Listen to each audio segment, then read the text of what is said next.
My people, listen carefully, for what I am about to tell you is not just a story, but a river of lessons flowing from the land of choices, pride, betrayal, and fate. This is the story of Linda and Frank. In the town of Onikoko, where the drums never stopped and the market square was always alive with voices, there lived a woman named Linda. Linda was beautiful. Beautiful like the morning sun on the river. Beautiful like ripe palm fruit in harvest season. Suitors gathered at her feet like ants around sugar. But Linda, she was not moved. She was choosy. So choosy that the elders whispered, this girl would choose herself out of destiny. She wanted only the best. A man of wealth. A man of power. A man who could raise her above the dust of ordinary living. And so, many seasons passed. Many men came. Many men left. Until one day, Linda found Frank. Frank was no ordinary man. He was a bank manager. Educated, respected, dressed in fine suits. When he walked, the ground seemed to part for him. He spoke with calm authority, and his future seemed carved in gold. Oh, Linda smiled at last. This is the man, she said. And soon, the drums beat. The kola nut was broken. The wine was poured. Linda and Frank became husband and wife. But my people, marriage is not just about fine suits and golden rings. 3 moons into their union, Linda discovered something strange. She found it hard, very hard, to relate with her husband. You see, Linda had never known how to walk in the garden of love. She had never truly bent her heart to the rhythm of another soul. Soon, the nights became cold. The bed they once shared became a battlefield of silence. Linda refused her husband's touch. She locked her body away like a forbidden shrine. Sometimes, she would even leave her matrimonial home and run to her sister Mary, in another city. Frank, patient at first, grew weary. He tried. He begged. He reasoned. But Linda's heart was as closed as a calabash sealed with wax. Time passed, and Linda became pregnant. Frank's face lit up with hope. Perhaps this child will bring us together. But alas, the baby was born into a house already divided. Linda stayed more with her sister Mary than with her husband. She was not working, not building, not standing beside Frank as a wife should. And Frank? He was lonely. A man of flesh and blood. A man whose spirit hungered for companionship. And so, like a thirsty traveler in the desert, he strayed. He found pleasure outside his home. 1 year later, tragedy struck like lightning from a clear sky. The baby, innocent, pure, died. The walls of their marriage collapsed. Linda was free, too free. She lived more with Mary, while Frank wandered in shadows of regret.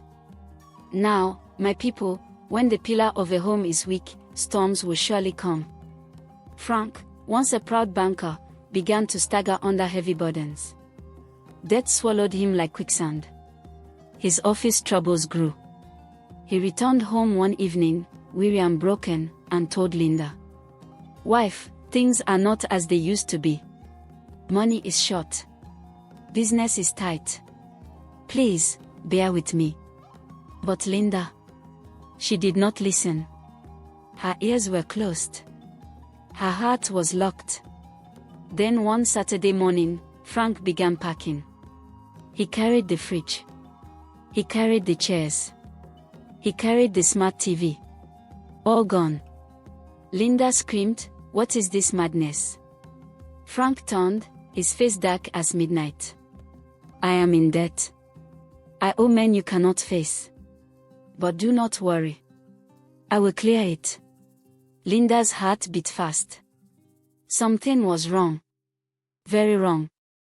And so, she left. She moved completely to her sister Mary's home.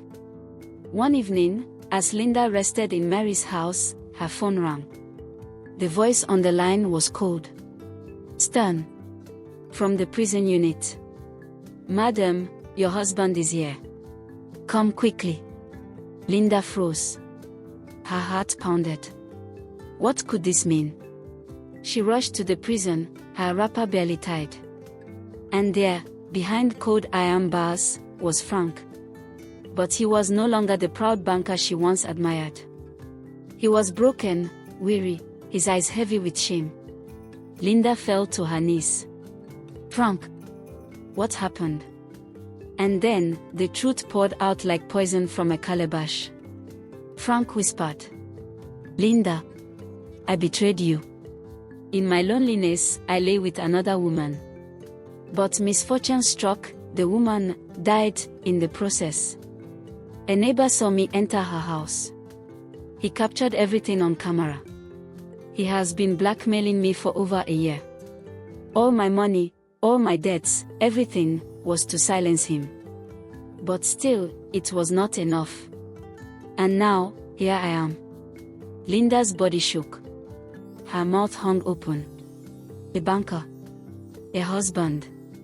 A man once respected, destroyed by lust, blackmail, and lies. The tale was too heavy to believe.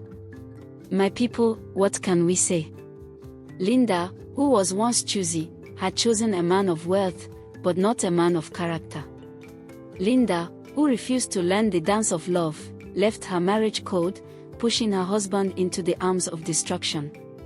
And Frank, the banker, let loneliness and weakness lead him into sin. At the end, both of them lost. The child, gone. The marriage, broken. The wealth, finished. The respect, buried. And so, the elders say, a marriage without love is like a house without walls. It will surely collapse when the storms come. And secrets, no matter how well hidden, will one day dance in the market square for all to see. This is the story of Linda and Frank. A tale of choices, pride, betrayal, and the heavy hand of fate. My people, let us learn. Let us remember. For he who does not listen to the story of others, may soon become the story himself.